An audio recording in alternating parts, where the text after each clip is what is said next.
Hello students, welcome to my channel. चलिए अब हम class 7th from M L. Agarwal की बुक से डाटा हैंडलिंग एक्सरसाइज 16.1 एक्सरसाइज ये 16.1 स्टार्ट करते हैं। तो हमारा फर्स्ट क्वेश्चन है, देखिए क्या कहा जा रहा है। The number of rooms in 25 houses of a locality is as given below. ठीक है, एक लोकेलिटी है, कोई एक जगह है जहाँ पे 25 हाउस है ना, 25 हाउसेज है और ये 25 हाउसेज मिला करके द नंबर, इनमें कितने रूम्स हैं उनका नंबर्स हमें दिए गए हैं। ठीक है, तो ये नंबर्स हमें दिया हुआ है। फर्स्ट क्वेश्चन में हमें arrange the above data in ascending order. इसे हम इस नंबर्स को हमें असेंडिंग ऑर्डर में करना है। ठीक है, असेंडिंग मतलब छोटे से बड़ा और डिसेंडिंग मतलब बड़े से छोटा। इसमें अक्सर आप लोग कन्फ्यूज होते हो, तो एक ट्रिक मैं आपको बता रही हूँ। देखिए, ascending A for ascending order and D for descending order होता है ना। तो ए बी सी डी में ए फर्स्ट नंबर पे है, तो ये फर्स्ट नंबर पे। डी क्या है, ए बी सी डी, ये फोर्थ नंबर पे है। अब देखिए, ये छोटा नंबर, ये बड़ा नंबर। तो जब भी असेंडिंग आए तो याद रखना आप ए फर्स्ट नंबर पे, यानी कि ये छोटा है तो छोटे से बड़ा करना है ना, नीचे से ऊपर की ओर जाना है। डी यानी कि 4, ये बड़ा नंबर है तो हम बड़े से छोटे की ओर आएंगे। क्लियर। तो असेंडिंग मतलब छोटे से बड़े की ओर। क्लियर। तो चलिए अब हम इसे सॉल्व कर लेते हैं। तो यह नंबर्स को हमें अरेंज करना है। तो सबसे पहले हम देखिए नंबर्स क्या है, रिपीट है बार बार। तो नंबर्स देख लेते हैं कि कहाँ से कितनी टाइम्स रिपीट है। तो सबसे छोटा नंबर 1। अब 1 कितनी टाइम्स में काउंट कर लेते हैं। तो देखिए 1 2 3, 3 टाइम्स में 1 है। उसके बाद 2 है, 1 2 3 4। ठीक है, 4 बार 2 लिखेंगे हम। 3 अब देखते हैं, 1 2 3 4 5 6 7 एंड 8। 8 बार हम 3 लिखेंगे। अब 4 काउंट कर लेते हैं, 1 2 3 4 5। ठीक है, अब 5 हमारा कितने टाइम्स में काउंट कर लीजिए, 1 2 3 टाइम्स में 3 टाइम्स हमें 5 लिखने हैं। अब 6 1 एंड 2। ठीक है, तो इसे ही हम अरेंज करेंगे। तो आइए कर देखते हैं। तो ये मैंने अरेंज कर लिया है, अरेंज। ठीक है, असेंडिंग ऑर्डर में। तो देखिए सबसे पहले 1 3 टाइम्स है तो 3 बार 1 लिखेंगे। देन 2 4 बार है, तो देखिए 1 2 3 4, 4 बार मैंने 2 लिख लिया। 3 8 बार लिखने हैं। तो देखिए 1 2 3 4 5 6 7 8 लिख लिया। 4 हमारा 5 बार था, 4। तो 1 2 3 4 5 3 टाइम्स थे तो 1 2 3 6 2 टाइम्स। ठीक है, तो ये हमने अरेंज कर लिया असेंडिंग ऑर्डर। सेकेंड क्वेश्चन में हमें सेकेंड पार्ट इसका करा, find the range of the data. ठीक है, रेंज का मतलब होता है कि आपने कहाँ से स्टार्ट किया और कहाँ पे फिनिश किया, तो वो हमारा उसका बीच का रेंज है। तो रेंज ऑफ डेटा, तो रेंज ऑफ डेटा हम कैसे निकालेंगे, जो मैक्सिमम नंबर है, मैक्सिमम वैल्यू हमारा इसमें क्या है 6 और मिनिमम क्या है 1। 1 से स्टार्ट किया और 6 पे फिनिश हुआ है, तो 6 में से 1 माइनस करेंगे, यानी कि maximum value minus minimum value. Clear. तो वही हमने लिख लिया, range of data equal to maximum value minus minimum value. Maximum number 6 है और छोटा हमने 1 से स्टार्ट किया तो 1 को माइनस किया, तो आ गया हमारा answer 5। Clear. Now third part is construct frequency distribution table for the above data. अब ये जो डेटा दिया हुआ है इसके लिए हमें एक है ना फ्रीक्वेंसी डिस्ट्रीब्यूशन टेबल बनाने हैं। क्लियर, यानी कि उसमें हमें टेलीमार्क्स बनाने हैं। तो आइए हम कर लेते हैं। तो मैंने ये एक टेबल बना लिया, डिस्ट्रीब्यूशन टेबल। ठीक है, यहाँ लिख लेंगे हम नंबर ऑफ रूम्स, टेलीमार्क, number of house. Number of rooms हमने यहाँ क्यों लिखा, क्योंकि नंबर ऑफ रूम्स हमें 1 to 6 है। ठीक है, नंबर ऑफ हाउस में ज़्यादा बड़े नंबर है, 8 तक गया है, तो इसीलिए नंबर ऑफ हाउस यहाँ रख लेंगे। तो पहले हमारे नंबर ऑफ रूम्स लिख लेते हैं। तो नंबर ऑफ रूम्स में फर्स्ट रूम हमारा क्या 1 to 6 है, तो पहले वो लिख लीजिए। तो लिख लेते हैं 1 2 3 4 5 एंड 6। अब हमारा 1 कितने टाइम्स था, तो 1 हमारा 3 टाइम्स में था, तो 3 हाउस है ना। तो यहाँ नंबर ऑफ हाउस में हम 3 लिख लेंगे और इसमें टेलीमार्क में 3 है तो 3 बार ऐसे लाइन खींच लीजिए, तो ये हमारा टेलीमार्क हो गया। ठीक है, टेलीमार्क एक रफ में आप समझ लीजिए। अगर मान लीजिए 4 टेली करना मार्क करने हैं तो 4 बार ऐसे लाइन खींचेंगे। ठीक है, अगर 5 करने हैं तो इसी को, ये जो हमने 4 बनाया ना, इसी को ऐसे लाइन खींच दीजिए सलेंटिंग, तो ये हमारा 5 में काउंट होगा। क्लियर। तो आइए अब देखते हैं। अब 2 हमारा कितने टाइम्स था, 2 4 टाइम्स था, तो यहाँ हम नंबर ऑफ हाउस में 4 लिखेंगे और इधर टेलीमार्क बना दीजिए 1 2 3 एंड 4। ठीक है, 3 हमारा 8 टाइम्स था, तो यहाँ 8 लिख देंगे नंबर ऑफ हाउस और इधर 8 टेलीमार्क। तो देखिए 1 2 3 4, ये 4 हो गए एंड ये 5 में काउंट होगा। ठीक है, 5 6 7 8। क्लियर। अब 4 ये था 5, ये था हमारा 5 टाइम्स में, तो यहाँ 5 लिखेंगे और इसका टैली बना देंगे 1 2 3 4 और ये 5 हो गया। अब ये 5 हमारा 3 टाइम्स था, ठीक है, तो 3 बना दीजिए। 6 2 टाइम्स था तो 2, तो यही हमारा टैली मार्क हो गया। क्लियर, ये हमारा रफ था। चलिए आगे बढ़ते हैं। फोर्थ पार्ट में find the number of houses which have 4 और मोर देन 4 रूम्स। ठीक है, हमें नंबर ऑफ हाउसेज बताने कितने वैसे हाउस हैं जिसमें 4 या 4 से ज़्यादा रूम बने हुए हैं। ठीक है, तो आइए देखते हैं। तो देखिए रूम में देखते हैं 4 या 4 से ज़्यादा, तो 4 भी काउंट होगा और 4 से ज़्यादा यहाँ 5 एंड 6। तो किस किस हाउस में, तो 4 यहाँ देखिए हाउस नंबर 5, हाउस 5, 3 एंड 2, ये तीनों हाउस में 4 या 4 से ज़्यादा रूम्स हैं। तो कितने नंबर ऑफ हाउस हो गए, प्लस कर दीजिए तो उन तीनों को, 5 3 8 प्लस 2 10, यानी कि नंबर ऑफ हाउसेज 10 है जिसमें 4 या 4 से ज़्यादा रूम्स हैं। तो वही हम लिख लेंगे, तो वही मैंने यहाँ लिख लिया है। The number of house which है 4 और more than 4 rooms equal to 5 + 3 + 2 equal to 10 house. Clear, now it's question 5 is draw bar graph to represent the above data. ये जो हमारा डेटा दिए हुआ है इसके लिए हमें बार ग्राफ ड्रॉ करने हैं, तो आइए अब हम इसे कर लेते हैं। तो देखिए एक बार ग्राफ मैंने ले लिया है ना, ये वाई एक्सिस, एक्स एक्सिस बोलते हैं इसको। ठीक है, ये ओरिजिन हमारा होता है। अब देखिए नंबर ऑफ रूम्स 1 to 6 था, ये कम थे तो इससे हमने यहाँ ले लिया। ठीक है, नंबर ऑफ हाउसेज 8 नंबर तक गए हुए हैं, तो ये हमने हाइट में ले लिया। Number of houses 1 2 3 4 8 and number of rooms 1 to 6। ठीक है, अब इसमें स्केल हमने क्या लिया है, ये जो हमने इसे हम स्केल बोलते हैं। ठीक है, तो 1 unit height equal to 1 house. ठीक है, हमारा स्केल है 1 यूनिट, ये ना 1 यूनिट 1 यूनिट, तो इसका हाइट हमने क्या लिया 1 यूनिट का में 1 हाउस। ठीक है, तो अब देखिए अब जो हमारा नंबर ऑफ रूम्स है 1। ठीक है, तो नंबर ऑफ रूम्स हमारा 1 है और 1 कितने टाइम्स था हाउसेज में, नंबर ऑफ 1 3 हाउस है ना, नंबर ऑफ रूम्स ये 1 कितने टाइम्स था 3, यानी कि नंबर ऑफ हाउस 3 हाउस है। तो 3 यहाँ है हमारा, तो हम 3 तक एक लाइन ड्रॉ कर लेंगे नंबर ऑफ हाउस तक। ठीक है, तो ये 3 है तो इसका यहाँ पे ऐसे, ये हमारा 3 है तो ऐसे एक लाइन ले लेंगे। ठीक है, और यहाँ से ऐसे, तो ये हमारा 3 बन गया। नेक्स्ट हमारा नंबर ऑफ रूम 2 है, तो 2 हमारा नंबर ऑफ हाउस 4। ठीक है, 2 के लिए 4, तब देखिए 4 यहाँ हमारा है, तो 4 पे यहाँ से एक लाइन ले लेंगे,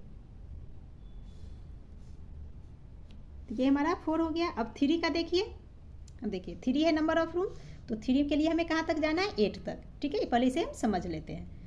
4 में हम 5 तक ले जाएंगे। ठीक है, मतलब नंबर ऑफ हाउस में जो नंबर है जिसके लिए रूम्स के लिए वहीं तक हमें ड्रॉ करने होते हैं। तो 3 के लिए हमें 8 तक ड्रॉ करने हैं, तो आइए कर लेते हैं। तो 3 8 हमारा यहाँ पे, तो इसके सामने ऐसे एक, ठीक है, यहाँ तक हमारा 3 जा रहा है, यहाँ नहीं यहाँ पे। ठीक है, तो ये 3 के लिए हम यहाँ से ले लेते हैं इस लेवल में।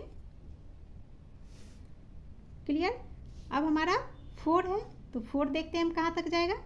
तो 4 हमारा कितना था, जस्ट अ मिनट, 4 है हमारे नंबर ऑफ हाउस 5 में। ठीक है, तो ये हमारा 5 है, तो यहाँ से एक अंदाज़ा आप ले लीजिए, एक एस्टिमेट हम कर लेंगे। यहाँ पे आ रहा है 4 मान लीजिए, है ना, यहाँ, तो इसके लिए एक यहाँ से थोड़ा सा नीचे, वो थोड़ा ऊपर है, तो ये हमारा 4 के लिए हो गया। अब 5 हमारा 5 3 हाउस में है, तो ये हाँ हाउस नंबर 3, तो देखिए ये 1 के बराबर में ही है 5, तो ये है हमारा 5 का आ जाएगा। तो ये 5 के लिए हमने लाइन ले लिया। अब 6 हमारा 2 टाइम्स था, 2 यहाँ है। ठीक है, तो एक यहाँ पर 2 है आई थिंक, हाँ, तो 2 के लिए यहाँ से एक लाइन हम ले लेंगे। क्लियर, तो इस तरह से क्वेश्चन 1 हमारा कंप्लीट हो गया, हमारा ये बार ग्राफ बन गया। चलिए अब क्वेश्चन 2 देखते हैं। The adjoining bar graph shows the number of books sold by a book store during 5 consecutive years. ठीक है, read the bar graph and answer the following question. ये हमारा कंसिक्यूटिव ईयर्स है, मतलब ये रेगुलर चलता जा रहा है 2008 9 10 11 एंड 2012। ठीक है, तो ये ईयर्स में कितने बुक सोल्ड आउट हुए हैं, तो यहाँ हमारा बुक सोल्ड आउट का दिया हुआ है 1 सेंटीमीटर 100 बुक। ठीक है, तो 100 बुक का स्केल लिया गया, 100 200 300। ठीक है, तो अब यहाँ देखिए 2008 में कितना बुक हुआ सोल्ड आउट। ठीक है, तो ये 100 है और यहाँ 2008 है, तो 2000 100 से थोड़ा ऊपर है, तो तो इसी से हम अंदाज़ा लगाएंगे। तो पहले क्वेश्चन देख लेते हैं। About how many books were sold in 2008, 9 and 11 years. तो 8 देखिए 2008 में कितने बुक सोल्ड आउट हुए, अबाउट हमें बताना है ना, लगभग एक आइडिया देना है कि कितना बिके होंगे। तो देखिए 100 यहाँ पे है और इसका 100 और ये थोड़ा सा सेंटर पॉइंट मान लीजिए ये है, तो थोड़ा सा नीचे है ये, तो सेंटर में कितना होगा 100 200 के बीच में 150 और ये थोड़ा सा कम है, तो इसे हम 140 मान सकते हैं। तो 2008 में कितना बुके कितना बुक सोल्ड हुए, तो ये हो गया मान लीजिए 140 के आसपास। अब 2009 का देख लेते हैं। तो 9 में देखिए क्या है, मान लीजिए 9 है ना, ये लग रहा है सेंटर है, यहाँ सेंटर से थोड़ा सा ऊपर है हल्का सा, तो 300, तो 350 सेंटर में आएगा, उससे थोड़ा सा ऊपर ये बार ग्राफ जा रहा है ना, तो इसे हम मान सकते हैं कि ये 360 या 370 होगा। ठीक है, तो 360 या 370 भी आप लिख सकते हो। क्लियर। अब हम 2011 का देख लेते हैं। तो ये है 2011, तो इसका देखिए कहाँ पे है ना, 100 और 200 के बीच में ही है। क्लियर।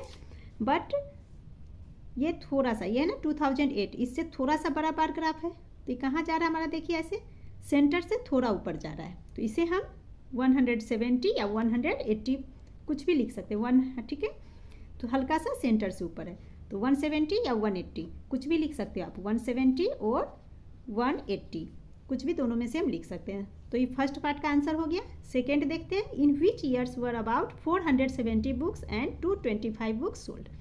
अब 475 किस ईयर में बुक सोल्ड हुए, तो 475 यानी कि 400 500 के सेंटर में आएगा, मतलब इस लाइन में आएंगे, तो 75 यानी कि 500 के पास में जाएगा। तो कहाँ कौन सा इसमें है, देखिए यहाँ बार ग्राफ में देखिए ये हमारा कहाँ है 500 से थोड़ा नीचे, तो थोड़ा नीचे यानी कि 475, तो 475 किस ईयर में बिके, 2012 में। क्लियर। अब 225 बुक ये किस ईयर में बिके हैं, तो देखिए 225 किसके सेंटर में आएगा, 200 एंड 300 के इसके भी लाइन में ही आएंगे ना, तो 225, तो 200 से थोड़ा सा ऊपर, तो देखिए 200 से थोड़ा सा ऊपर कौन है, 2010 है ना, तो इसमें हम 225 बुक सोल्ड आउट हुए हैं। क्लियर। तो यही अब हम आंसर में लिख लेंगे। तो देखिए मैंने यहाँ लिख दिया है नंबर, फर्स्ट का answer, number of books sold in 2008 equal to 140, number of books sold in 2009 equal to 360, number of books sold in 2011 equal to 180। Clear. ये तीनों ही अबाउट में हैं, यानी कि लगभग इतने बुक सोल्ड आउट हुए हैं। ठीक है। अब सेकेंड का answer, about 475 books sold in year 2012, अभी देख लिया है हमने। 225 बुक्स सोल्ड इन ईयर 2010। क्लियर। तो क्वेश्चन 2 कंप्लीट हो गया। अब हम क्वेश्चन 3 देखते हैं। अब देखिए question 3, 200 students of 6th and 7th class were asked to name their favorite color so as to decide upon what should be the color of their school building। ठीक है, कह रहा है कि स्कूल की बिल्डिंग को कलर करना है, तो कलर करने के लिए कौन सा कलर हो, इसके लिए 6th और 7th क्लास के बच्चों से पूछा गया। तो दोनों क्लास के बच्चे कितने हैं, 200, तो 200 बच्चों को अपना फेवरेट कलर देने के लिए कहा गया। जिनका वोट ज़्यादा होगा, मतलब जिस कलर को ज़्यादा बच्चे लाइक करेंगे वो कलर से बिल्डिंग को, स्कूल बिल्डिंग को कलर किया जाएगा। ठीक है, देखिए रिजल्ट क्या आया है, फेवरेट कलर, यहाँ फेवरेट कलर है red, green, blue, yellow and orange. अब नंबर ऑफ स्टूडेंट्स, रेड को 43 बच्चों ने सेलेक्ट किया, ग्रीन को 19, ब्लू को 55, येलो 49, ऑरेंज को 34 बच्चों ने। ठीक है। Represent the given data on a bar graph, तो इसके लिए हमें फर्स्ट बार ग्राफ ड्रॉ करने, तो हम कर लेते हैं। तो देखिए फेवरेट कलर, तो कलर में हम ये लिख लेंगे, और नंबर ऑफ स्टूडेंट्स हमारे बार ग्राफ पे हाइट में आ जाएंगे, है ना, ऐसे बनाते हैं ना, तो यहाँ पे हाइट में, यहाँ पे नंबर ऑफ स्टूडेंट्स, और इस साइड में एक्स एक्सिस पे हम कलर्स का नाम लिख लेंगे। ठीक है, फिर हम ड्रॉ करेंगे, जैसे क्वेश्चन 1 में हमने बार ग्राफ बनाया, सेम उसी तरीके से इस क्वेश्चन में भी बार ग्राफ बनाएंगे। तो देखिए यहाँ मैंने एक बार ग्राफ बना लिया है आपके क्वेश्चन 3 के लिए। ठीक है, थर्ड क्वेश्चन है ये, इसका बार ग्राफ। तो देखिए यहाँ ये हमारा कलर है। ठीक है, ये कलर हो गए।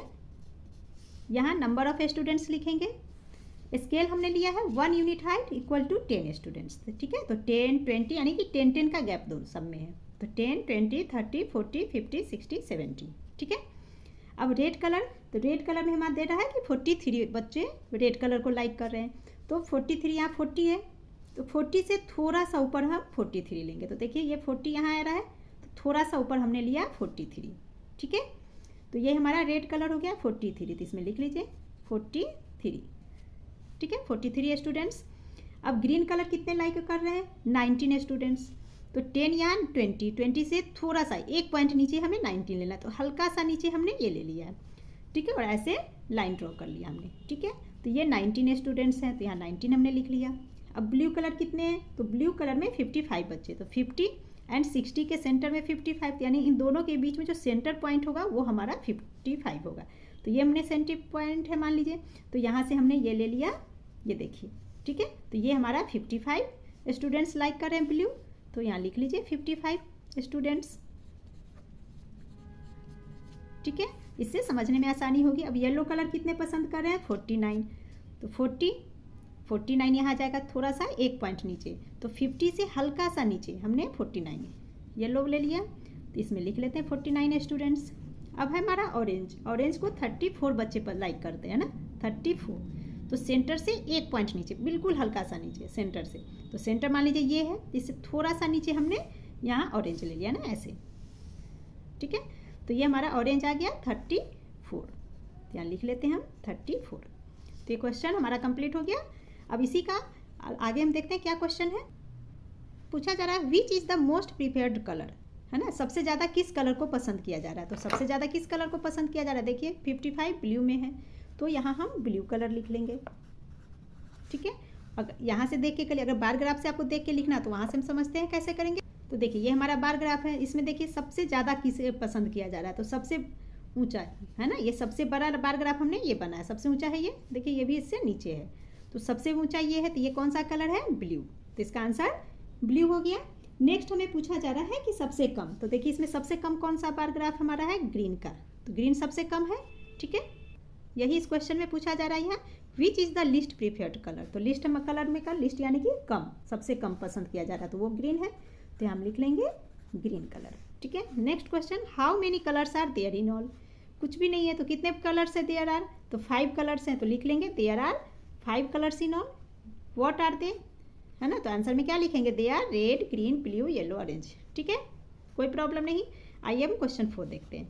इसमें हमें sale of English and Hindi books in 4 consecutive years is given below, ठीक है, इंग्लिश एंड हिंदी बुक, और ये ईयर्स है ना 2008, 9, 10, 11 में कितने बुक इंग्लिश के बिके हैं और कितने हिंदी के बुक बिके हैं, ये आपको दिए हुए हैं। Draw double bar graph to represent the above data, answer the, हमें पहले डबल बार ग्राफ बनाने हैं और ये जो 2 क्वेश्चन है इसका आंसर देने हैं। तो आइए हम इसका डबल बार ग्राफ बना लेते हैं। तो ये एक बार ग्राफ मैंने ले लिया है, एक्स वाई एक्सिस ओरिजिन, ठीक है। यहाँ पे हम ईयर्स लिख लेंगे, तो ईयर्स मैंने लिख लिया 2008, 9, 10 एंड 11। ये हमारा नंबर ऑफ बुक्स है। स्केल हमने लिया है 1 यूनिट हाइट 100 बुक्स, यानी कि 1 यूनिट के अंदर 100 बुक्स है, ठीक है। तो देखिए 100, 200, 300, 400 है ना, 300 प्लस 100 4 में 1 ऐड किया, तो 500 100 का स्केल हमने लिया है ना, 100 बुक्स है 1 यूनिट में। अब आइए हम ड्रॉ कर लेते हैं। तो फर्स्ट 2008 में, तो 2008 में है ना इंग्लिश का 350, पहले चलिए हिंदी का बना लेते हैं ना, हिंदी है 503, चलिए कोई प्रॉब्लम, किसी का भी 350 मान लीजिए 350, तो 300 400 इंग्लिश का ले रहे हैं, तो दोनों के सेंटर में 350 होगा, तो एक अंदाजा हम लगा लेंगे, ये सेंटर है तो इसके सामने ये हमारा 350 हो गया। तो यहाँ से एक लाइन ले लेंगे ऐसे, इसको छोड़ दीजिए, यहाँ लेती हूँ, यहाँ से एक हमने ये मान लीजिए 350 का हमने ले लिया। अब हमें ये हो गया हमारा इंग्लिश का, तो हम लिख लेते हैं इंग्लिश, ठीक है, इससे समझने में आसानी होगा। अब हमारा है हिंदी 500, तो 500 यहाँ है, तो इसका अंदाजा कर लेते हैं, यह 500 है, तो इसी पॉइंट को, ये जो लाइन हमारी है ना हिंदी वाली, सॉरी इंग्लिश वाली, इसी लाइन को हम ऊपर ले जाएंगे और यूँ हम हिंदी का बना दिए, ठीक है। तो ये हमारा हिंदी का हो गया, तब क्लियर है ना, अलग हो गया, इंग्लिश का अलग, हिंदी का अलग शो हो रहा है कि हिंदी ज़्यादा है इंग्लिश कम है, ठीक है। 500 एंड 350। अब हम देखते हैं 2009 में इंग्लिश का है 400, तो ये 400 है, तो इसको हम 400, ये हमारा 400 है, तो 400 पे एक लाइन हम ले लेते हैं, ये 400 हो गया। और इसी में हिंदी है 525, ये 500 है, इससे थोड़ा सा ऊपर, मतलब सेंटर जहाँ पे होगा, सेंटर और इसके बीच में, तो 25, 25, 50 है ना, तो थोड़ा सा ऊपर 500 से ऊपर ये है ना, तो इसके लाइन में हम यहाँ ले लेंगे। तो ये लाइन ऐसे हम ले लेते हैं। अगेन यहाँ लिख लीजिए, इसमें हिंदी और ये हमारा हो गया इंग्लिश। ठीक है, अब 2010, तो 10 में इंग्लिश है 450, तो 400 500, तो 450 कहाँ सेंटर में होगा दोनों के, तो एक अंदाज़ा ले लेते हैं 450 यहाँ आ रहा है। ठीक है, तो एक लाइन हम ले लेते हैं, ड्रॉ कर लेंगे।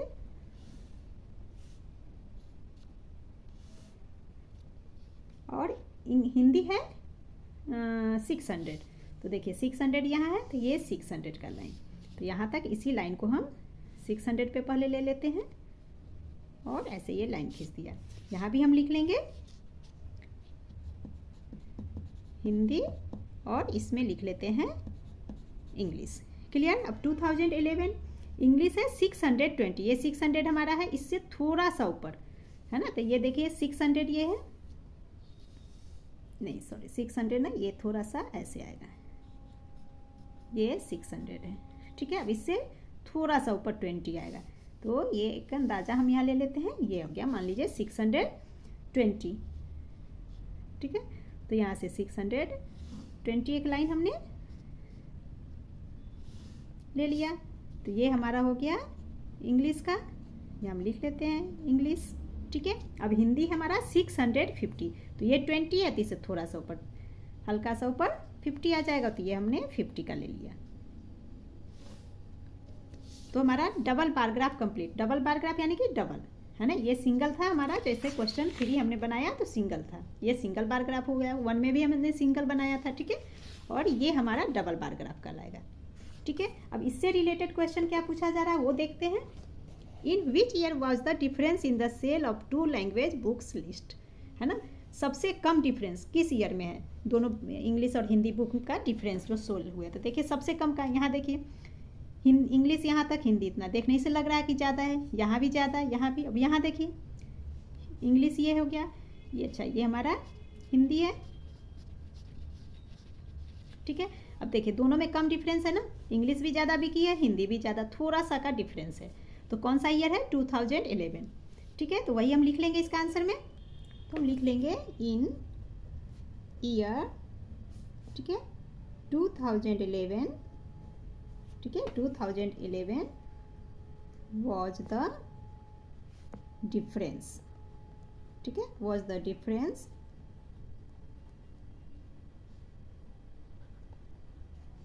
इन the sale of books 2 languages book list, है ना, सेल ऑफ बुक्स भी डायरेक्ट लिख सकते हैं, books difference in the sale of books. ठीक है, लिस्ट भी लिख दीजिए, कोई प्रॉब्लम नहीं है। चलिए अब इसका नेक्स्ट क्वेश्चन हम देखते हैं।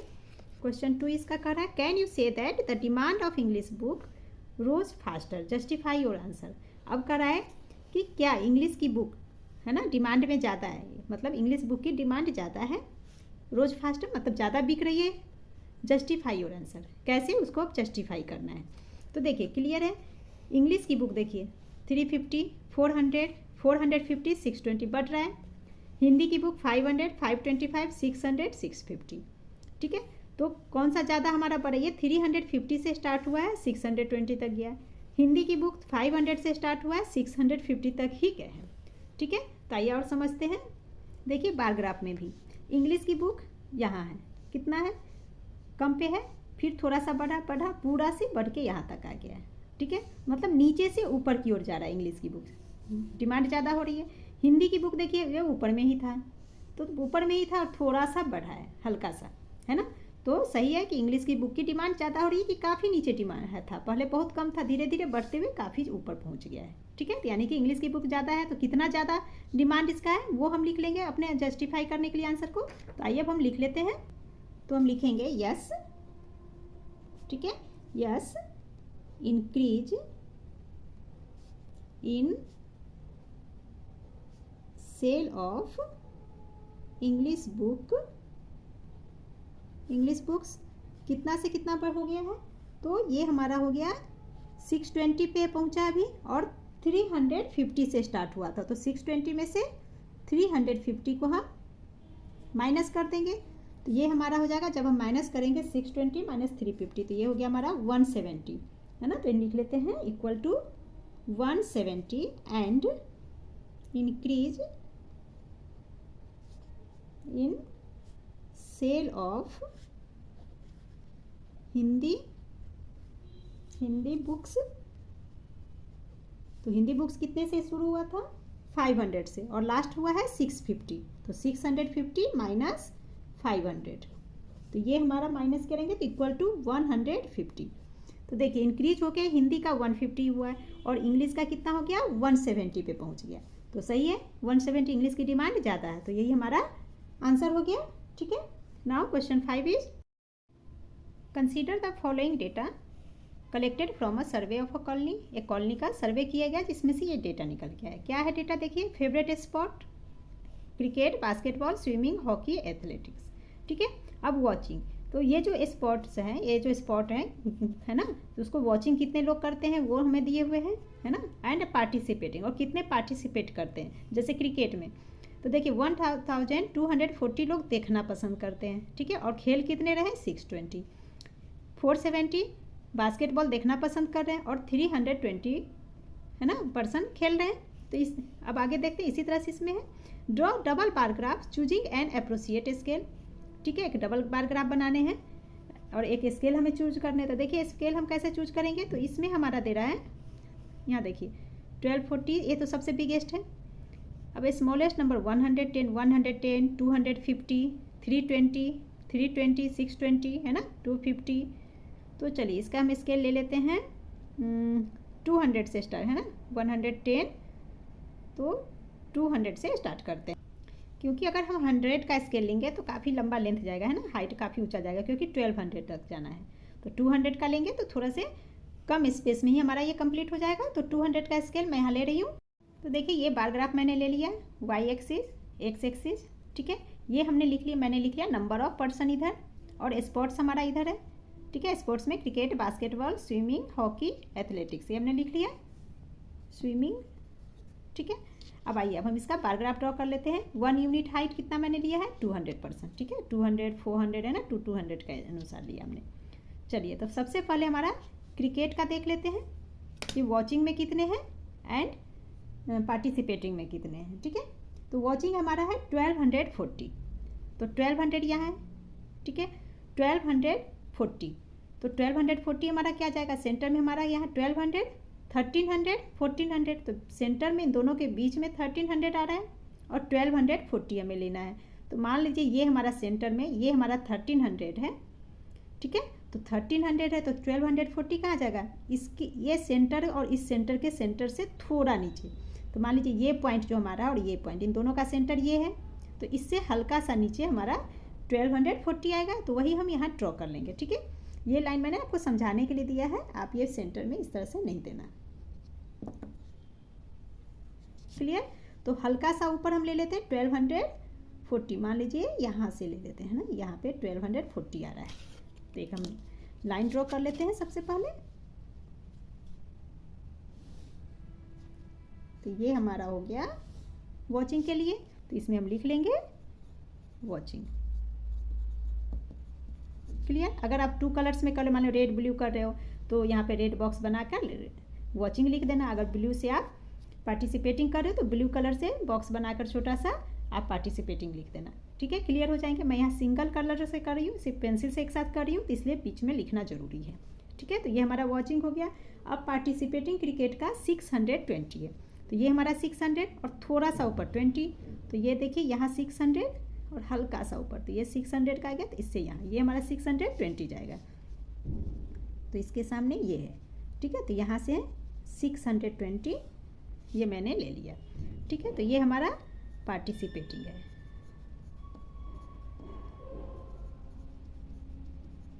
ठीक है, चलिए अब हम बास्केटबॉल का बना लेते हैं।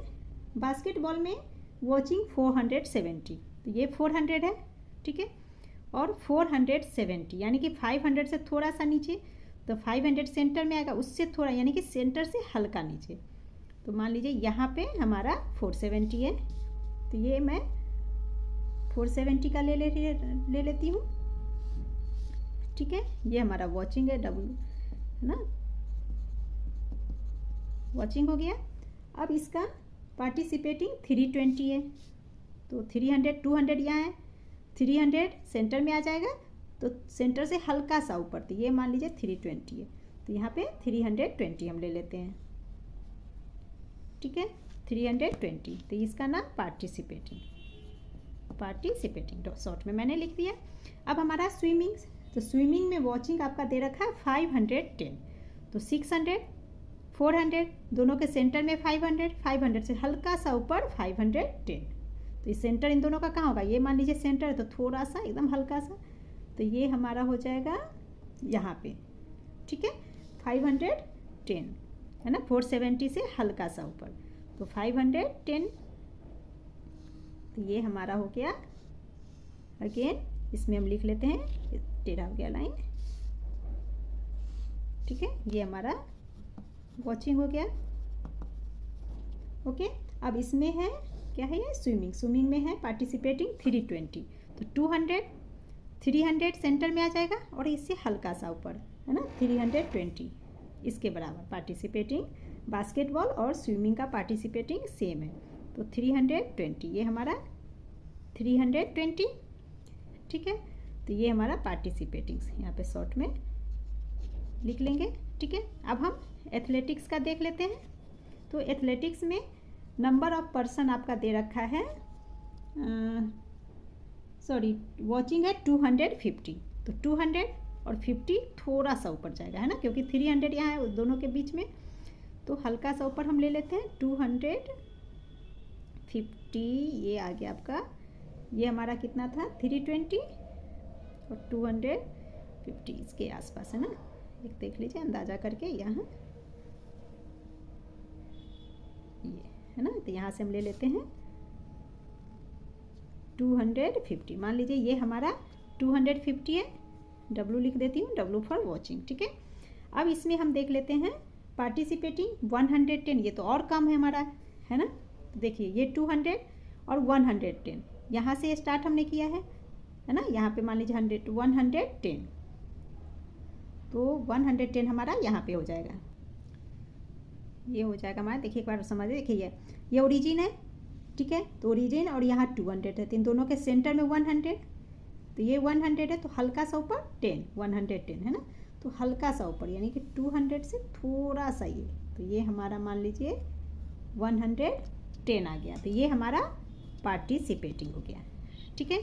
तो ये हमारा bar graph, double bar graph complete हो गए।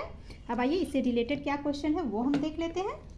तो फर्स्ट क्वेश्चन आपको है, विच स्पोर्ट्स इज मोस्ट पॉपुलर, तो कौन सा सबसे ज़्यादा स्पोर्ट पॉपुलर है, तो देखिए कौन सा है, तो सबसे पॉपुलर कौन सा है, क्रिकेट, सबसे ऊंचा हाई गया है ना, वॉचिंग एंड पार्टिसिपेटिंग दोनों हाई है सबसे, ठीक है, तो पॉपुलर हमारा क्रिकेट हो जाएगा, तो हम यहाँ पे लिख लेंगे cricket is most popular sports, ठीक है।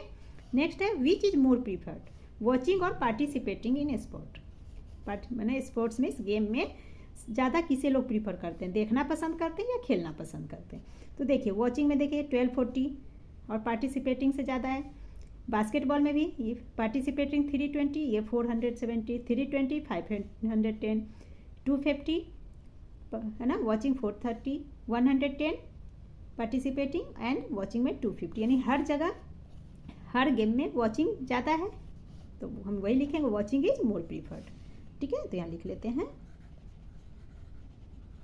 वॉचिंग, आप पूरी सेंटेंस लिखना, watching is more preferred, clear. तो बच्चों इस तरह से हमारा 16.1 कंप्लीट हो गया। Thank you.